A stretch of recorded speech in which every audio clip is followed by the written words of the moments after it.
my brother and friend and our general, told us how his ceremony should be conducted and how he should be buried. And Mama Eileen and the children have confirmed that to us. And in a very short ceremony, let me take this opportunity to invite the governor of Siaya County, Governor James Orengo, to make remarks, and then we take the program from there.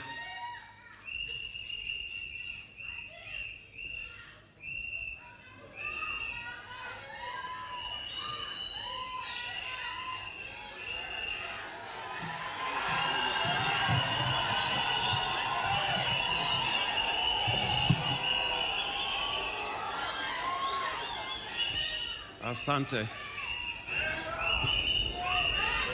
To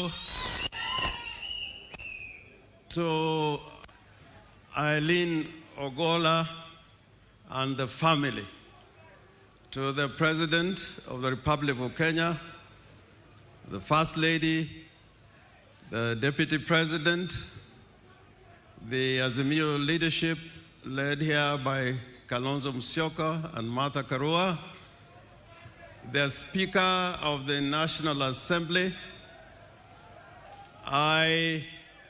Before I say anything, and I think it is important that we say something on this solemn occasion.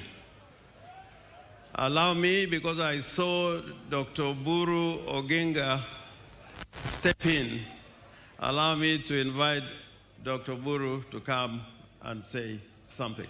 Dr. Buru.